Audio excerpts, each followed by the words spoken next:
Welcome to the Real News Network. I'm Jess Lenore in Baltimore. Here in Baltimore on Sunday, Officer Andrew Groman was allegedly shot by Dante Jones, who had a record of gun and drug possession. And this has been a hot topic in Baltimore, especially since there's been a wave of unprecedented protests against police brutality and accountability. The police commissioner, Anthony Batts, made headlines when he questioned whether protesters will also be marching for slain and injured officers who were hurt in the line of duty. The head of the police union made a statement to the Baltimore Sun where he said he's concerned whether officers, in the light of all the scrutiny of police brutality, will hesitate to draw their weapons in times of need. Well, now joining us to discuss this is Neill Franklin. He's the executive director of LEAP, Law Enforcement Against Prohibition, and he's also a 33-year police veteran who led a multi-jurisdictional anti-narcotics task force for the Maryland State Police, and he ran training for the Baltimore Police Department. Thank you so much for joining us again, Neill. Thanks for having me, Jessel. So, Neill, respond if you like to what the commissioner and head of the police union in Baltimore here said, but also what's missing from the conversation about concern about why this young man, who is, I believe, still a teenager, was still on the street because he had a record of gun charges and drug charges. Mm-hmm. Well, I understand that there's a concern about, because of the marches, because of the attention nationally being brought to, the interaction of police with our mainly our young black citizens in this country, will police officers be hesitant in taking the appropriate action when there is danger? And that's where training is important. Yes, it's in the minds of all of us, and it's going to be in the minds of all of us. But if you stick to your training, and if you treat people the way they're supposed to be treated, you stick to your training, you watch what you're supposed to watch, you do things as a team the way you're trained, but more importantly, you just have to make sure as you're working that you're tactically smart. Make sure you don't put yourself out in the open when you're trying to get someone to comply with your wishes. We train very well surrounding traffic stops, but there's no such thing as a routine traffic stop. You have to treat each and every one according to its own merits. And you know what? Even when you do that, unfortunately, bad things do happen. It's a dangerous job that we've signed on to do. As long as we stick to our training, I think we're going to be fine.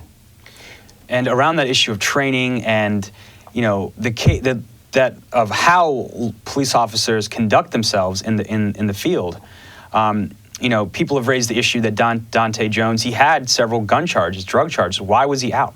Well, unfortunately, we do have people who are what we consider multiple offenders. Now, of course, why they're multiple offenders, that's a whole other story. Mm-hmm.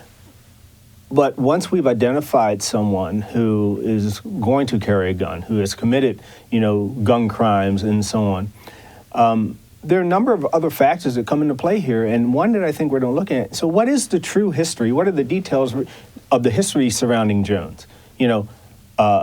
These prior cases, were they at the level where the prosecutor's office felt comfortable enough with going forward with trial and putting Jones away for a long period of time?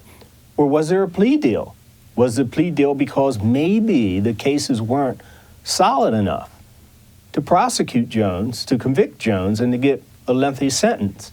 And then once Jones is out on bail or whatever, and he violates his probation, as in this particular case, and now there's a warrant out for him, do you know how many warrants that we have in this city for violent offenders that we're trying to serve? And the limited number of police officers that we have to do this? And again, systemic problems. A lot of this is because we have so much turmoil and problems surrounding the drug war, so much focus on enforcing these drug laws and the nonviolent drug laws out there. We should be focusing on violent offenders. And this whole debate that's happening right now in Baltimore, it comes at a time when relationships between the community and law enforcement is at maybe an all-time low. It's really, really bad right now. What's not being discussed is how things got so bad. And you were, the head of training of Baltimore Police. But there's also, just, a decade ago, we were witnessing zero tolerance under the Martin O'Malley, now outgoing Governor Martin O'Malley administration. And we got sued for that, big time. And there was 100,000 people in 2005 that got arrested. And the rate of people being swept up illegally it was unbelievable. So the systems that we put in place and the systems that we support, like we did with the zero tolerance policy back then, when you have jump out squads in our neighborhoods just snatching up every and anybody who even looks like they're committing a crime, very problematic. In Baltimore City, actually, the rate was somewhere about 20% of those being arrested were released without charges being preferred. I think the closest jurisdiction to that was Prince George's County, Maryland, and they were somewhere around 2%. That's an alarming disparity. Huge red flag. So how do you think these citizens are going to feel? I mean, do you really think that these citizens who were at the brunt of this are going to work with the police and give them the information that they need to solve violent crimes, any crime for that matter, in their communities? Flat out don't trust the police because of this type of enforcement activity.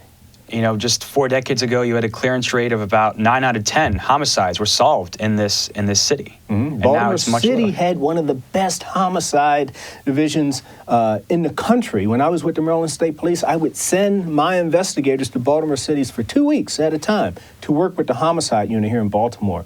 Very good at what they did.